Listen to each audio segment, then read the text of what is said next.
বিসমিল্লাহির রহমানির রহিম। প্রিয় শিক্ষার্থী, সবাইকে শুভেচ্ছা জানিয়ে আজকে ক্লাস আমি শুরু করতে যাচ্ছি। আজকে আমরা যে টপিকসটা নিয়ে আলোচনা করব সেটার নাম হচ্ছে কোষের সমান্তরাল সমন্বয়। এই কোষের সমান্তরাল সমন্বয় কাকে বলে সেটা আগে আমরা জেনে নিই। অনেকগুলো কোষের ধনাত্মক পাতগুলো যদি একটি সাধারণ বিন্দুতে এবং ওই কোষের ঋণাত্মক পাতগুলো যদি আরেকটি সাধারণ বিন্দুতে যদি যুক্ত থাকে, তখন কোষের এই ধরনের সমন্বয়কে বা সমবায়কে আমরা কি বলি? কোষের সমান্তরাল সমন্বয় বা কোষের সমান্তরাল সমবায় আমরা বলতে পারি। আবার শুনে নিই আমরা, অনেকগুলো কোষের ধনাত্মক পাতগুলো যদি একটি সাধারণ বিন্দুতে এবং ঋণাত্মক পাতগুলো যদি আরেকটি সাধারণ বিন্দুতে যদি যুক্ত থাকে, তখন কোষের এই ধরনের সমন্বয়কে আমরা কি বলি?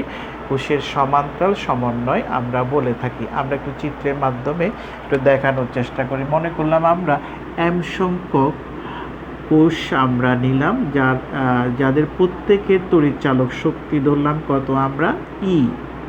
m সংখ্যক আমরা কি নিলাম? কোষ নিলাম, যাদের প্রত্যেকের তড়িৎচালক শক্তি ধরলাম কত? আমরা ই ভোল্ট ধরলাম। এই কোষগুলোর ঋণাত্মক পাতগুলোকে আমরা একটি সাধারণ বিন্দু কোথায় যুক্ত করলাম? বি বিন্দুতে যুক্ত করলাম, এবং ধনাত্মক পাতগুলোকে আমরা একটি সাধারণ বিন্দু কোথায় যুক্ত করলাম? আমরা এ বিন্দুতে আমরা যুক্ত করলাম। তাহলে দেখা যাচ্ছে ধনাত্মক পাতগুলো একটি সাধারণ বিন্দু এতে এবং ঋণাত্মক পাতগুলো একটি সাধারণ বিন্দু বিতে যুক্ত আছে। কোষের এই ধরনের সমন্বয়কে আমরা কি বলি? কোষের সমান্তরাল সমন্বয় আমরা বলতে পারি। আশা করি ক্লিয়ার হয়েছে। তাহলে আমরা মনে করলাম এখানে আমরা m সংখ্যক কোষ আমরা সমান্তরাল সমন্বয়ে সাজালাম। m সংখ্যক, যাদের প্রত্যেকের তড়িৎচালক শক্তি কি বলেছিলাম? ই ভোল্ট বলেছিলাম। তাহলে ই ভোল্ট লিখলাম, ই ভোল্ট লিখলাম। যাদের প্রত্যেকের অভ্যন্তরীণ রোধ ধরলাম কত? আমরা স্মল আর ওহম আমরা লিখলাম। ক্লিয়ার হয়েছে? এবার আমরা এই সমান্তরাল সমন্বয়ের কারণে বর্তনীতে কত প্রবাহ প্রবাহিত হচ্ছে সেটা নির্ণয় করার জন্য আগে আমরা বর্তনীটা সম্পূর্ণ করব। আর এখানে ক্যাপিটাল আর মানের একটা বহিস্থ রোধ যুক্ত করলাম সমবায়ের সাথে, এবং একটা চাবি যুক্ত করলাম। চাবি যুক্ত করে আমরা বর্তনীটা কি করলাম? পূর্ণ করলাম। ক্লিয়ার হয়েছে? এবার এই যে আমরা m সংখ্যক কোষকে কিভাবে সাজালাম? সমান্তরাল সমন্বয়ে সাজালাম। এই সমান্তরাল সমন্বয়ে m সংখ্যক কোষকে সাজানোর কারণে বর্তনীতে মোট তড়িৎচালক শক্তি যদি কত হয়? আমাদের ইপি যদি হয়, m সংখ্যক ই ভোল্ট তড়িৎচালক শক্তি বিশিষ্ট m সংখ্যক কোষকে সমান্তরাল সমন্বয়ে সাজানোর কারণে মোট তড়িৎচালক শক্তি যদি কত হয়? ইপি যদি হয়, এবং কোষের সাথে কি যুক্ত আছে? অভ্যন্তরীণ রোধ যুক্ত আছে। যেহেতু কোষগুলো আমাদের সমান্তরালে যুক্ত, সেই কারণে কোষের সাথে যে অভ্যন্তরীণ রোধ আছে সেগুলো কিভাবে যুক্ত? সমান্তরাল সমবায়ে যুক্ত। এই কোষের সাথে যে অভ্যন্তরীণ রোধগুলো আছে সেগুলো সমান্তরাল সমবায়ে যুক্ত থাকার কারণে আমাদের তুল্য অভ্যন্তরীণ রোধ যদি কত হয়? স্মল আরপি যদি হয়, এবং এই সমন্বয়ের কারণে যদি বর্তনীতে যদি কত প্রবাহ যদি চলে? আইপি পরিমাণ প্রবাহ যদি চলে, তাহলে আমরা লিখতে পারি আইপি সমান কত লিখতে পারি? সেটা একটু করে দেখে নিই আমরা। ইপি ডিভাইডেড বাই কত লিখব? আর প্লাস স্মল আরপি আমরা লিখতে পারি। আশা করি আমরা এতটুকু ক্লিয়ার করতে পেরেছি। এবার আমরা যাচ্ছি এই ইপি সমান কত হবে সেটা একটু করে দেখে নিই। যেহেতু প্রত্যেকটা কোষের তড়িৎচালক শক্তি কত ভোল্ট ধরেছিলাম? আমরা এই ভোল্ট ধরেছিলাম, এবং প্রত্যেকটি কোষ থেকে যে তড়িৎচালক শক্তি আছে এগুলো ভিন্ন ভিন্ন পথে, পৃথক পৃথক পথে কোথায় প্রবেশ করতেছে? আমাদের বর্তনীতে প্রবেশ করতেছে। যেহেতু ভিন্ন পথ দিয়ে, আলাদা আলাদা পথ দিয়ে, পৃথক পৃথক পথ দিয়ে শক্তিটা বর্তনীতে প্রবেশ করতেছে, সেজন্য আমাদের মোট তড়িৎচালক শক্তি ইপিটা কার সমান হবে? যে কোনো একটি কোষের তড়িৎচালক শক্তির সমান হবে। আবার খেয়াল করি, যেহেতু কোষগুলো থেকে ভিন্ন ভিন্ন পথ দিয়ে শক্তিটা কোথায় প্রবেশ করতেছে, আমাদের পৃথক পৃথক পথ দিয়ে শক্তিটা বর্তনীর মধ্যে প্রবেশ করতেছে, সেই কারণে আমাদের মোট তড়িৎচালক শক্তি ইপিটা কার সমান হবে, যে কোনো একটি কোষের তড়িৎচালক শক্তির সমান হবে। ক্লিয়ার হয়েছে? সুতরাং আমরা ইপি সমান কি লিখতে পারি, আমরা ই লিখতে পারি। এবার আমরা আরপিটা একটু বের করে দেখাচ্ছি। আরপিটাকে একটু করে মনে করিয়ে দিচ্ছে। আরপি হচ্ছে কি আমাদের কোষের সাথে যে অভ্যন্তরীণ রোধগুলো আছে, ওই অভ্যন্তরীণ রোধগুলোর সমান্তরাল সমবায়ের কি রোধ আমরা বলেছিলাম, তুল্য রোধ বলেছিলাম। ক্লিয়ার হয়েছে? তাহলে আমরা যদি এখানে তুল্য রোধটা যদি বের করতে চাই, তাহলে আমরা কি লিখব, 1/rp সমান আমরা লিখব এখানে কত, 1/r প্লাস 1/r প্লাস কত লিখবো আমরা, 1/r। এভাবে কয়টা 1/r থাকবে আমাদের, m সংখ্যক 1/r থাকবে। যদি আমরা এখানে কত সংখ্যক কোষ যুক্ত করে থাকি, m সংখ্যক কোষ যদি যুক্ত করে থাকি, তাহলে এখানে আমাদের কয়টা 1/r হবে, m সংখ্যক 1/r হবে। ক্লিয়ার হয়েছে? তার মানে আমরা এখান থেকে কি লিখতে পারি, বা দিয়ে খেয়াল করবো আমরা, 1/rp সমান আমরা লিখবো এখানে m/r আমরা লিখব। এটা আমরা যদি আরেকটু ক্লিয়ার করতে চাই, মনে করলাম আমরা এখানে 3টা কোষ যুক্ত করলাম সমান্তরাল সমবায়ে, তাহলে 1/rp সমান কয়টা 1/r হবে, 3টা 1/r এর সমষ্টির সমান হবে। ক্লিয়ার হয়েছে? যদি আমরা এখানে 5টা কোষের সমান্তরাল সমবায় যদি করে থাকি বা সমান্তরাল সমন্বয় যদি করে থাকি, তাহলে 1/rp সমান কয়টা 1/r হবে, 5টি 1/r এর সমষ্টির সমান হবে। ক্লিয়ার হয়েছে? তাহলে আমরা এই জায়গাটা ক্লিয়ার করতে পারলাম। বা দিয়ে যদি আমরা আর একটু সামনের দিকে যাই, তাহলে কি লিখতে পারি আমরা, আরপি সমান কত হয়ে যাবে আমাদের, r/m আমরা লিখতে পারি। এতটুকু বুঝতে পেরেছি? এতটুকু যদি বুঝতে পারি, আমরা আরপি এর মান এবং আমাদের ইপি এর মানটা এখানে বসিয়ে দিচ্ছি। সুতরাং আইপি সমান কি পেয়ে যাচ্ছে, একটু করে খেয়াল করব আমরা, কত লিখব, r প্লাস r/m আমরা লিখতে পারি। এতটুকু বুঝতে পেরেছি আমরা।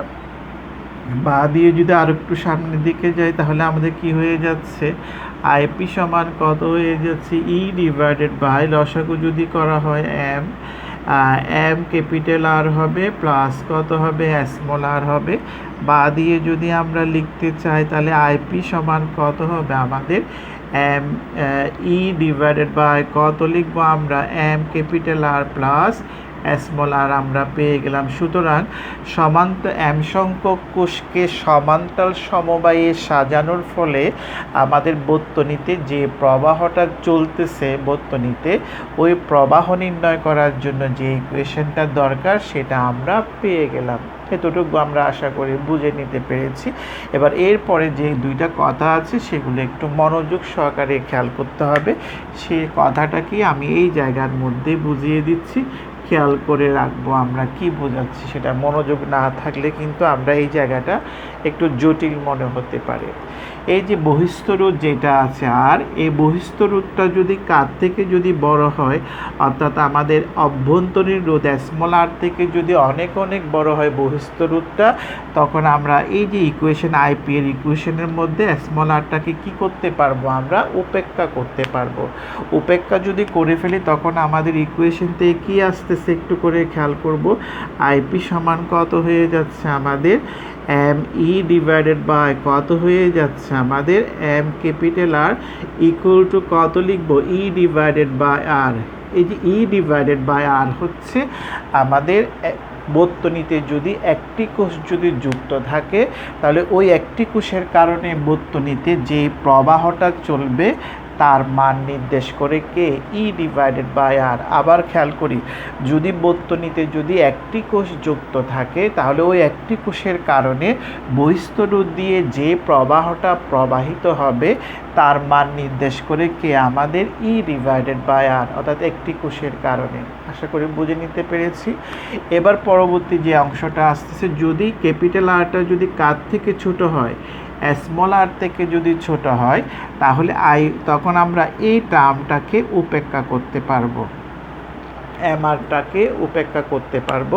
যদি এমআরটাকে উপেক্ষা করে ফেলি তাহলে আমাদের আইপি সমান কি হয়ে যাচ্ছে একটু দেখে নিই আমরা।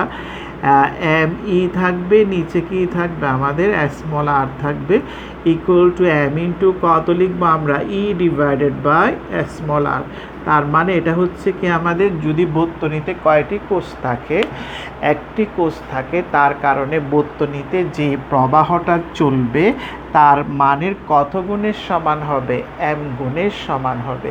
তার মানে এই দুইটা ইকুয়েশন থেকে আমরা দেখেই বুঝতে পারতেছি এই দুইটা মান থেকে কোন মানটা বড় হবে, m into e divided by r মানটা কি হবে, বড় হবে। সুতরাং আমরা এখান থেকে কনক্লুশন দিতে পারি যদি আমরা সমান্তরাল সমন্বয়ের কারণে সমান্তরাল সমন্বয় করে যদি বর্তনীতে বেশি মানের প্রবাহ যদি পেতে চাই তাহলে সমবায়ের সাথে সমন্বয়ের সাথে যে বহিস্থ রোধটা আমরা যুক্ত করব সেই বহিস্থ রোধের মানটা অবশ্যই কার থেকে ছোট হইতে হবে, কোষের যে অভ্যন্তরীণ রোধ আছে ওই অভ্যন্তরীণ রোধের মানের থেকে বহিস্থ রোধের মানটা কি হইতে হবে, অবশ্যই ছোট হইতে হবে। তাহলেই আমরা কি পাবো, সমান্তরাল সমন্বয়ের কারণে বর্তনীতে আমরা বড় মানের প্রবাহ আমরা পেতে পারি। আশা করি আমরা কোষের সমান্তরাল সমন্বয় নিয়ে যে জটিল কথাবার্তাগুলো ছিল সেগুলো আমরা বুঝে নিতে পেরেছি। এবার যাচ্ছি আমরা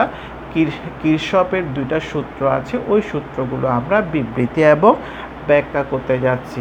ব্যাখ্যা করতে যাওয়ার আগে কিরশফের সূত্রগুলো কেন আসলো, কি কারণে আসলো, সেগুলো একটু করে আমরা শুনে নিই।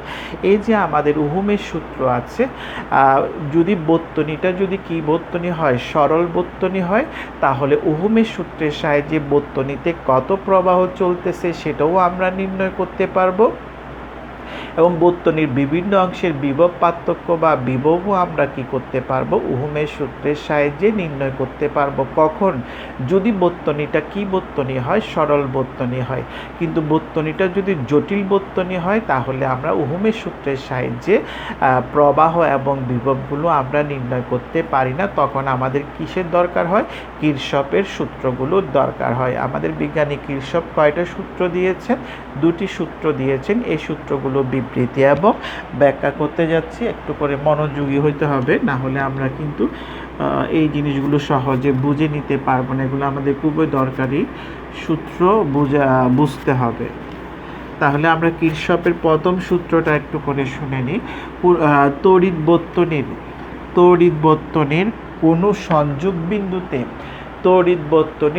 সংযোগ বিন্দুতে মিলিত প্রবাহগুলোর বীজগাণিতিক সমষ্টি বা যোগফল কার সমান হবে, সমষ্টিটা কার সমান হবে, শূন্য হবে। আবার শুনে নিই আমরা, কোনো তড়িৎ বর্তনীর কোনো সংযোগ বিন্দুতে মিলিত প্রবাহগুলোর বীজগাণিতিক সমষ্টি হবে কত, আমাদের শূন্য হবে। আবার শুনে নিই আমরা, বর্তনীর কোনো সংযোগ বিন্দুতে মিলিত প্রবাহগুলোর বীজগাণিতিক সমষ্টি হবে শূন্য হবে আমাদের। এবার যাচ্ছি আমরা একটু ব্যাখ্যা করতে যাচ্ছি। মনে করলাম বর্তনীর কোনো সংযোগ বিন্দুতে মিলিত প্রবাহগুলোর বীজগাণিতিক সমষ্টি ধরলাম কত, আমরা সামেশন অফ আই ধরলাম। যদি আমাদের সামেশন অফ আই যদি হয়, অর্থাৎ কোনো সংযোগ বিন্দুতে মিলিত প্রবাহগুলোর বীজগাণিতিক সমষ্টি যদি সামেশন অফ আই যদি হয়, আমাদের সূত্র মতে summation of I equal to কত হবে, আমাদের শূন্য হবে। ক্লিয়ার হয়েছে? এবার আমরা এই জিনিসটা আরেকটু ব্যাখ্যা করতে যাচ্ছি, খেয়াল করব আমরা। মনে করলাম এটা হচ্ছে কি আমাদের বর্তনীর কোনো একটা সংযোগ বিন্দু, যেটাকে আমি বি দ্বারা প্রকাশ করলাম। মনে করলাম বি হচ্ছে আমাদের বর্তনীর কোনো একটি সংযোগ বিন্দু। তাহলে এই সংযোগ বিন্দুতে মনে করলাম এই পরিবাহকটা দিয়ে সংযোগ বিন্দুতে মনে করলাম I1 মানের প্রবাহটা প্রবেশ করতেছে এবং এই পরিবাহক দিয়ে মনে করলাম ওই সংযোগ বিন্দু থেকে I2 মানের প্রবাহ চলে যাচ্ছে এবং এই পরিবাহক দিয়ে মনে করলাম ওই বিন্দুতে কত প্রবাহ প্রবেশ করতেছে, I3 মানের প্রবাহ প্রবেশ করতেছে এবং এই পরিবাহক দিয়ে মনে করলাম ওই সংযোগ বিন্দু থেকে I4 মানের প্রবাহ চলে যাচ্ছে এবং এই পরিবাহক দিয়ে মনে করলাম ওই সংযোগ বিন্দু থেকে I5 মানের প্রবাহটা চলে যাচ্ছে। তাহলে আমাদের সূত্র মতে অর্থাৎ এই বিন্দুতে যতগুলো, এই সংযোগ বিন্দু মানে বি সংযোগ বিন্দুতে যতগুলো প্রবাহ প্রবেশ করতেছে এবং যতগুলো প্রবাহ চলে যাচ্ছে তাদের বীজগাণিতিক সমষ্টি কত হবে? আমাদের 0 হবে। তাহলে সেই হিসাবে যদি আমরা লিখতে চাই I1 প্লাস কি লিখবো আমরা? -I2 প্লাস কত লিখবো আমরা? I3 প্লাস কত লিখবো আমরা? -I4 প্লাস কত লিখবো? -I5। এই বীজগাণিতিক সমষ্টিটা কত হবে বললাম আমরা? 0 হবে বলেছিলাম। এবার এখান থেকে দেখেই মনে হচ্ছে এই যে এগুলোর আগে মাইনাস দেওয়া হলো কেন? যে প্রবাহগুলো আমাদের সংযোগ বিন্দু থেকে চলে যাচ্ছে বাইরের দিকে, সেই প্রবাহগুলোকে আমরা মাইনাস চিহ্ন দিয়ে প্রকাশ করলাম। আশা করি বুঝে নিতে পেরেছি। তাহলে আমরা এখানে যদি লিখি I1, যদি লিখতে চাই -I2 প্লাস কত লিখবো আমরা? I3 -I4 -I5 equal to কত হবে? 0 হবে। বা দিয়ে যদি লিখি আমরা I1 প্লাস কত লিখবো? I3 equal to I2 plus I4 plus কত লিখবো আমরা? I5। এটাই ছিল আমাদের কিরশফের প্রথম সূত্রের বিবৃতি এবং ব্যাখ্যা। এবার আমরা যাচ্ছি দ্বিতীয় সূত্রের বিবৃতি এবং ব্যাখ্যা। দ্বিতীয় সূত্রটা আগে করে শুনে নিই। দ্বিতীয় সূত্রটা হচ্ছে কোনো আবদ্ধ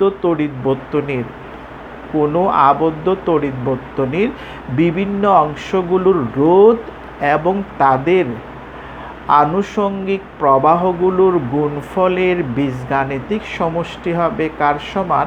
বর্তনীতে অন্তর্গত মোট তড়িৎচালক শক্তির সমান। আবার শুনে নিই আমরা।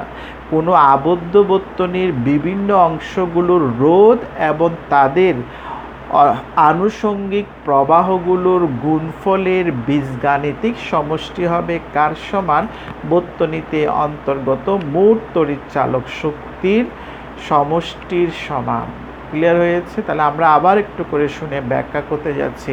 কোনো আবদ্ধ বর্তনীর বিভিন্ন অংশগুলোর রোধ এবং তাদের আনুষঙ্গিক প্রবাহগুলোর গুণফলের বীজগাণিতিক সমষ্টি হবে কার সমান? বর্তনীতে অন্তর্গত মোট তড়িৎচালক শক্তির সমান। এবার আমরা সেটা ব্যাখ্যা করতে যাচ্ছি। যদি আমরা ব্যাখ্যা করতে যাই তাহলে আগে আমাদের চিত্রটা আঁকতে হবে। মনে করলাম কোনো আবদ্ধ বর্তনীর বিভিন্ন অংশগুলোর রোধ এবং তাদের মধ্য দিয়ে প্রবাহিত আনুষঙ্গিক প্রবাহগুলোর গুণফলের বীজগাণিতিক সমষ্টি ধরলাম কত? আমরা সামেশন অফ IR যদি লিখি তাহলে summation of IR equal to কার সমান হবে? সামেশন অফ E এর সমান হবে। এটা আপনাকে কি বলেছিলাম আবার একটু করে শুনে নিই। আবদ্ধ বর্তনীর বিভিন্ন অংশগুলোর রোধ এবং তাদের মধ্য দিয়ে প্রবাহিত আনুষঙ্গিক প্রবাহগুলোর গুণফলের বীজগাণিতিক সমষ্টিকে আমরা এটা দিয়ে প্রকাশ যদি করে থাকি এবং মোট তড়িৎচালক শক্তিকে যদি সামেশন অফ ই দিয়ে প্রকাশ করি, সূত্র মতে আমাদের কি হবে? Summation of IR equal to summation of e হয়ে যাবে। এটাকে আমরা আরেকটু ডিটেলস ব্যাখ্যা করার জন্য আমরা এখন একটা চিত্র আঁকবো। চিত্র মানে সার্কিট এঁকে নিয়ে আমরা, তাহলে আমরা বুঝতে পারবো সার্কিটটা কিভাবে আঁকে। একটু করে খেয়াল করে নিই আমরা। এটাকে A বিন্দু দিলাম, এটাকে B বিন্দু, আর এটাকে C বিন্দু দিলাম, আর এটাকে আমরা D বিন্দু দিলাম। এখানে একটা রোধ যুক্ত করে দিলাম, এখানে একটা রোধ যুক্ত করে দিলাম। একটু করে চিত্র আঁকাটাও খেয়াল করবে। এখানেও একটা রোধ যুক্ত করে দিলাম আমরা, আর এই জায়গাটাতেও একটা রোধ যুক্ত করে দিলাম। তারপরে এখানে একটা আমরা কোষ দিলাম, কোষটা যুক্ত করে দিলাম। তারপর আমরা এখানে আরেকটা রোধ যুক্ত করলাম বর্তনীটাতে বুঝিয়ে দেওয়ার জন্য আমরা একটু রোধের সংখ্যাটা নিলাম আর কি, বেশি সংখ্যক রোধ দেখালাম। তারপরে এই রোধটার নাম দিলাম কত? আমরা R1, এটার নাম দিলাম কত R2, এটার নাম দিলাম কত R3, এটার নাম দিলাম কত R4। আর কোষের একটা কি আছে, তড়িৎ চালক শক্তি আছে, যেটাকে আমরা কি দিয়ে প্রকাশ করি, একটু করে ভালো করে এঁকে দিচ্ছি আমরা। কোষের তড়িৎ চালক শক্তি ধরলাম কত E, কোষের অভ্যন্তরীণ রোধ ধরলাম কত আমরা R6 আমরা ধরলাম। এবার আমরা যদি এই সূত্রটা ব্যাখ্যা করতে চাই ভালোভাবে, তাহলে আমাদের কতগুলো শব্দের প্রতি স্বচ্ছ ধারণা থাকতে হবে। প্রথম শব্দটা হচ্ছে আনুষঙ্গিক প্রবাহ। আনুষঙ্গিক প্রবাহ মানে কি, যে রোধ দিয়ে যে মানের প্রবাহটা প্রবাহিত হচ্ছে ওই প্রবাহকে আমরা ওই রোধের আনুষঙ্গিক প্রবাহ বলে থাকি। আবার শুনে নিই আমরা, যে রোধ দিয়ে যেই মানের প্রবাহ প্রবাহিত হচ্ছে ওই প্রবাহকে ওই রোধের কি বলে থাকি আমরা আনুষঙ্গিক প্রবাহ বলে থাকি। যেমন মনে করলাম R1 রোধ দিয়ে কত মানের প্রবাহ যদি যায় I1, R1 রোধের মধ্য দিয়ে যদি I1 মানের প্রবাহ যদি প্রবাহিত হয়, তাহলে I1 হবে R1 রোধের কি প্রবাহ আনুষঙ্গিক প্রবাহ। ক্লিয়ার হয়েছে? এবার ঠিক একইভাবে R2-র মধ্য দিয়ে যদি I2 মানের প্রবাহ প্রবাহিত হয়, তাহলে I2 হবে R2 রোধের কি প্রবাহ আনুষঙ্গিক প্রবাহ। R3 রোধ দিয়ে যদি I3 মানের প্রবাহ যদি যায়, তাহলে I3 হবে R3 রোধের আনুষঙ্গিক প্রবাহ। ঠিক একইভাবে I4 হবে R4 রোধের আনুষঙ্গিক প্রবাহ। R6 রোধের আনুষঙ্গিক প্রবাহ কোনটা হবে I6 হবে। এটা যদি R5 রোধ হয়, R5 রোধের আনুষঙ্গিক প্রবাহ হবে কত আমাদের I5 হবে। তাহলে আমরা আনুষঙ্গিক প্রবাহটা কি সেটা আমরা বুঝে নিলাম। ক্লিয়ার করতে পেরেছি? এবার যাচ্ছি আমরা আবদ্ধ বর্তনী। আবদ্ধ বর্তনী কাকে বলবো? যে বর্তনীর কোনো সংযোগ কি থাকবে না, বিচ্ছিন্ন থাকবে না, তাকে আমরা কি বলি আবদ্ধ বর্তনী বলি। তাহলে আবদ্ধ বর্তনীটাও আমরা ক্লিয়ার করলাম। এবার যাচ্ছি যেটা মোস্ট ইম্পর্টেন্ট, এই জিনিসটা যদি আমরা বুঝতে চাই, আগে প্রবাহের ডিরেকশনটা আমাদের বুঝে নিতে হবে। তাহলে প্রবাহের ডিরেকশনটা আমরা কিভাবে দিচ্ছি খেয়াল করি। এই যে কোষ থেকে প্রবাহটা প্রথমে কোথায় আসবে, আমাদের ডি বিন্দুতে আসবে। ডি বিন্দুতে এসে কয় ভাগে ভাগ হয়ে যাবে, 2 ভাগে ভাগ হয়ে যাচ্ছে, আশা করি দেখতে পাচ্ছি আমরা। এবার এই প্রবাহটা যখন এ বিন্দুতে আসবে, এ বিন্দুতে এসে কয় ভাগে ভাগ হবে, 2 ভাগে ভাগ হবে, 1 ভাগ এইদিকে যাবে আর 1 ভাগ এইদিকে আসবে। ক্লিয়ার হয়েছে? এবার এইদিকে যে প্রবাহটা যাচ্ছে, এই প্রবাহটা সি বিন্দুতে এসে 1 ভাগ এইদিকে যাবে আর 1 ভাগ এইদিকে যাওয়ার কথা থাকলেও সেই দিকে যাবে না। কেন যাবে না? কারণ এই পথ দিয়ে অলরেডি একটা প্রবাহ যাচ্ছে, সেই কারণে আমাদের এখান থেকে এদিক থেকে কোনো প্রবাহ এই পথ দিয়ে আসতে পারবে না। কারণ একই পথ দিয়ে দুটি প্রবাহ ভিন্ন ডিরেকশনে আসতে পারে না, সেজন্য এদিক থেকে কোনো প্রবাহ এখানে প্রবেশ করবে না। আশা করি বুঝে নিতে পেরেছি। এবার আমরা ব্যাখ্যার দিকে যাচ্ছি। এবার আমরা এই বর্তনী থেকে একটা আবদ্ধ অংশ আমরা বেছে নিলাম, সেটা হচ্ছে একটু নাম দিই আমরা। প্রথম অংশটার নাম এ বি ডি এ, একটু করে খেয়াল করব। A B D A, A B D A, এটা হচ্ছে একটা আবদ্ধ বর্তনী। কারণ এখানে কোনো সংযোগ কি দেখা যাচ্ছে না, বিচ্ছিন্ন দেখা যাচ্ছে না। তাহলে এই আবদ্ধ বর্তনীতে যখন আমি এ থেকে বিতে যাচ্ছি, তখন আমাদের রোধ হচ্ছে কত R2, আনুষঙ্গিক প্রবাহ হচ্ছে কত আমাদের I2। ক্লিয়ার হয়েছে? তাহলে এটাকে আমরা কি বলবো, রোধ এবং আনুষঙ্গিক প্রবাহের গুণফল। ক্লিয়ার হয়েছে? এবার যখন আমি বি থেকে ডিতে যাচ্ছি, আমাদের রোধ হচ্ছে কত আমাদের R6, প্রবাহ হচ্ছে কত আমাদের আনুষঙ্গিক প্রবাহ হচ্ছে আমাদের I6। তাহলে রোধ এবং আনুষঙ্গিক প্রবাহের গুণফল হচ্ছে R6I6। এটা হচ্ছে রোধ এবং আনুষঙ্গিক প্রবাহের গুণফল। বুঝে নিতে পেরেছি। এবার যখন আমি ডি থেকে যখন এতে আসব তখন রোধ হচ্ছে কত আমাদের R1, আনুষঙ্গিক প্রবাহ হচ্ছে কত I1। তার মানে এটা হচ্ছে রোধ এবং আনুষঙ্গিক প্রবাহের গুণফল। আমাদের সূত্র মতে কোনো আবদ্ধ বর্তনীর বিভিন্ন অংশের রোধ এবং আনুষঙ্গিক প্রবাহের গুণফলের কি সমষ্টি? বীজগাণিতিক সমষ্টি হবে কার সমান? বর্তনীতে অন্তর্গত মোট তড়িৎচালক শক্তির সমান। তাহলে আমরা যে আবদ্ধ বর্তনীটা নিলাম সেখানে কয়টা কোষ আছে? আমাদের একটা কোষ আছে। ওই কোষের তড়িৎচালক শক্তি যদি ই হয় তাহলে আমরা কি লিখতে পারি? ইকুয়াল টু ই লিখতে পারি। অর্থাৎ রোধ এবং আনুষঙ্গিক প্রবাহগুলোর গুণফলের বীজগাণিতিক সমষ্টি হবে কার সমান? বর্তনীতে অন্তর্গত মোট তড়িৎচালক শক্তির সমান। আশা করি বুঝে নিতে পেরেছি। আমরা আরেকটা সার্কিটের আরেকটা অংশ দিয়ে সেটা ব্যাখ্যা করব। সেই বর্তনীটার নাম লিখি A B C D A. আবদ্ধ বর্তনীটা আমরা একটু করে খেয়াল করি।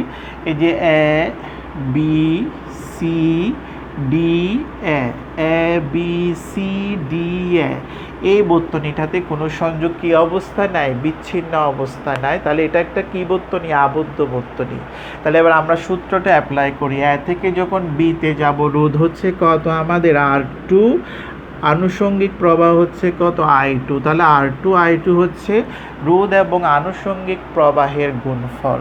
এবার বি থেকে যখন সিতে যাচ্ছে আমাদের রোধ হচ্ছে কত আমাদের? R3, আর প্রবাহ হচ্ছে কত আমাদের? -I3। কেন -I3 দিলাম সেটা আমরা একটু পরে ব্যাখ্যা করব।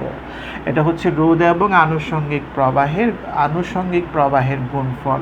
এবার যখন আমি সি থেকে ডিতে আসব আমার রোধ হচ্ছে কত আমাদের? R4, আনুষঙ্গিক প্রবাহ হচ্ছে কত আমাদের? -I4। কেন মাইনাস দিলাম সেটাও আমরা একটু পরে ব্যাখ্যা করব। এবার ডি থেকে যখন এতে যাচ্ছি রোধ হচ্ছে কত আমাদের? R1, আনুষঙ্গিক প্রবাহ হচ্ছে কত? I1। রোধ এবং আনুষঙ্গিক প্রবাহের গুণফল। তাহলে রোধ এবং আনুষঙ্গিক প্রবাহের গুণফলের বীজগাণিতিক কি বলেছিলাম? সমষ্টি হবে বলেছিলাম কার সমান? বর্তনীতে অন্তর্গত তড়িৎচালক শক্তির সমান। এখন আমি এখানে কেন শূন্য দিলাম সেটা একটু করে দেখাচ্ছি। কেন বললাম? যেহেতু আমরা যে আবদ্ধ বর্তনীটা এখানে দেখাচ্ছি এ বি সি ডি এ, এখানে কোনো কোষ দেখা যাচ্ছে না, সেজন্য তড়িৎচালক শক্তির মানটা কি হবে? আমাদের শূন্য হবে। আমরা কিছুক্ষণ আগে বলেছিলাম এখানে মাইনাস কেন দিলাম একটু করে বুঝে নিচ্ছি। আমি যাচ্ছি বি থেকে সি এর দিকে, কিন্তু আমাদের প্রবাহ যাচ্ছে সি থেকে কোন দিকে? আমাদের বি এর দিকে। অর্থাৎ আমি যেদিকে যাচ্ছি প্রবাহটা তার বিপরীত দিকে যাচ্ছে বলে এখানে আমরা মাইনাস চিহ্নটা ব্যবহার করলাম। ঠিক একইভাবে আমি যখন সি থেকে ডি এর দিকে যাচ্ছি কিন্তু আমার প্রবাহ যাচ্ছে কোত্থেকে? ডি থেকে সি এর দিকে, অর্থাৎ বিপরীত দিকে, সেই জন্য এখানে মাইনাস চিহ্নটা ব্যবহার করা হলো। আশা করি বুঝে নিতে পেরেছি। তাহলে এখান থেকে যদি আমি আরেকটা লাইন যদি লিখতে চাই তাহলে কি লিখতে পারি? আমরা R2 I2 আমরা লিখব, মাইনাস কত? R3 I3 আমরা লিখব, মাইনাস R4 I4 আমরা লিখব, প্লাস কত লিখব? R1 I1 ইকুয়াল টু কত লিখব? আমরা 0 লিখব। ক্লিয়ার হয়েছে? আমরা আরেকটা বর্তনী দিয়ে ব্যাখ্যা করে এই টপিকসটা শেষ করব। আরেকটা বর্তনী দেখাচ্ছি, নাম লিখে আগে আমরা এ ডি সি এ খেয়াল করব। এ ডি সি, এই যে ঘুরে আবার এতে আসলাম। আমরা বর্তনীটা আবার খেয়াল করি। A D C A, clear হলো? আবার দেখিনি। এ ডি সি এ, এটা একটা আবদ্ধ বর্তনী। তাহলে এই আবদ্ধ বর্তনীতে যখন আমি এ থেকে ডি এর দিকে যাচ্ছি আমাদের রোধ হচ্ছে কত আমাদের? R1, প্রবাহ হচ্ছে কত আমাদের? -I1। কেন -I1? আশা করি বুঝে নিতে পেরেছি। তারপরে আমরা যখন ডি থেকে সিতে যাব আমাদের রোধ হচ্ছে কত আমাদের? R4, প্রবাহ হচ্ছে কত আমাদের? I4। গুণফল আমরা পেয়ে গেলাম। এবার যখন সি থেকে আমি এর দিকে আসতেছি আমার রোধ হচ্ছে কত আমাদের? R5, আর আনুষঙ্গিক প্রবাহ হচ্ছে কত আমাদের -i5। কেন মাইনাস দেওয়া হয়েছে আমরা বুঝতে পেরেছি। তাহলে এগুলোর সমষ্টি, বীজগাণিতিক সমষ্টি হবে কার সমান? বর্তনীতে অন্তর্গত মোট তড়িৎ চালক শক্তি সমান। যেহেতু আমরা যে বর্তনীটা এখানে দেখালাম আবদ্ধ বর্তনী, ওটাতে কোনো কি দেখা যাচ্ছে না, কোষ দেখা যাচ্ছে না, সেজন্য তড়িৎ চালক শক্তির মানটা কি হবে আমাদের? শূন্য হবে। তাহলে বা দিয়ে আমরা এখানে কি লিখতে পারি খেয়াল করব আমরা, -R1I1 প্লাস কত লিখবো আমরা? R4I4 মাইনাস কত লিখবো আমরা? R5I5 ইকুয়াল টু কত লিখবো আমরা? 0 লিখবো। এর আশা করি আমরা দ্বিতীয় সূত্রটাও ভালোভাবে বুঝে নিতে পেরেছি। আমরা নেক্সট ক্লাসে এই যে কির্শফের যে দুইটা সূত্র আমরা পড়লাম, এই সূত্রগুলোর ব্যবহার আমরা নেক্সট ক্লাসে আলোচনা করব। আশা করি আমরা এই জায়গাগুলো ভালোভাবে ক্লিয়ার করতে পেরেছি। বাসায় বসে এই জিনিসগুলো কয়েকবার পড়তে হবে, একবার পড়লে হবে না, কয়েকবার পড়তে হবে। পড়ার পরে আমরা এগুলো আয়ত্ত করতে পারবো, কারণ এগুলোর উপর ভিত্তি করে সৃজনশীল হয়। তো সেই জন্য আমাদের এই থিওরিগুলো ভালোভাবে আয়ত্ত করে ফেলতে হবে।